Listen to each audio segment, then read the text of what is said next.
नमस्कार मित्रांनो, आज आपण भेटणार आहोत एका अशा कलाकाराला ज्याच्या नावावर मराठी सिनेसृष्टीचा इतिहास कोरलेला आहे, जो हास्याचा राजा होता. पण त्याच्या आयुष्यातही अनेक चढउतार होते.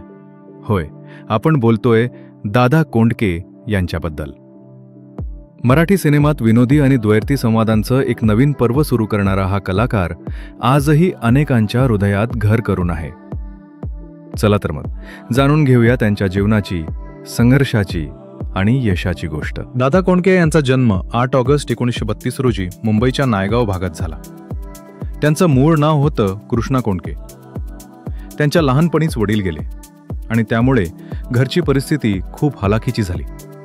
त्यांनी शिक्षण सोडलं आणि वेगवेगळ्या नोकऱ्या करत आपलं पोट भरलं, केबल ऑपरेटरपासून ते मिल कामगारापर्यंत.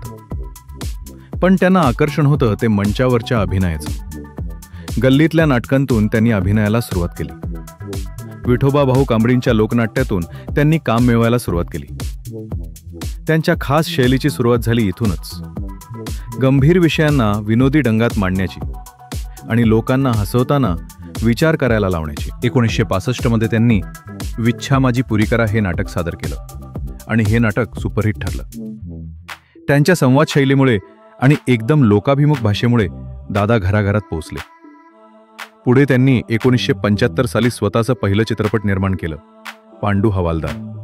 हा चित्रपट इतका गाजला की बॉक्स ऑफिसवर सलग 25 आठवडे चालला आणि इथूनच सुरू झाला दादांचा सिनेमा जगतातील झंझावात. 70 आणि 80च्या दशकात दादा कोंडके यांचे सिनेमे म्हणजे लोकांसाठी पर्वणीच होती. सुपरहिट चित्रपट पांडू हवालदार, राम राम गंगाराम, सोंगाड्या, अंधारात चंद्र, बोट लागीन तिथे, बांबईचा भिकारी, एकटा जीव, सदाशिव. त्यांचे संवाद नेहमीच द्वैर्थी असत. उदाहरण द्यायचं झालं तर माझ्या अंगावर आलात म्हणजे काय, अंगावर येता का. लोक हसायचे, पण बरीच टीकाही झाली. पण दादांनी स्पष्ट सांगितलं, मी फक्त तेच बोलतो जे लोकांच्या मनात. दादांनी केवळ अभिनयातच नव्हे तर समाजकार्यातही भाग घेतला. ते शिवसेनेचे समर्थक होते आणि त्यांनी निवडणूक लढवली.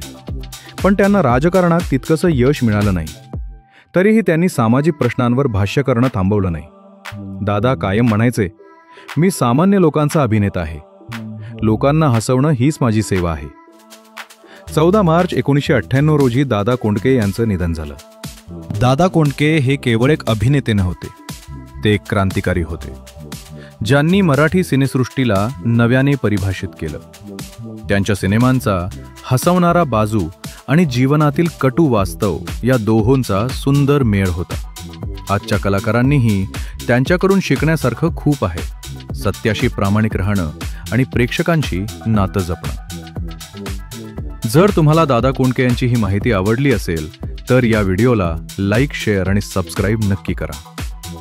कॉमेंटमध्ये आम्हाला सांगा तुमचा आवडता दादांचा डायलॉग कोणता. पुन्हा भेटूया अशाच एका प्रेरणादायी व्यक्तिमत्वासोबत. जय महाराष्ट्र.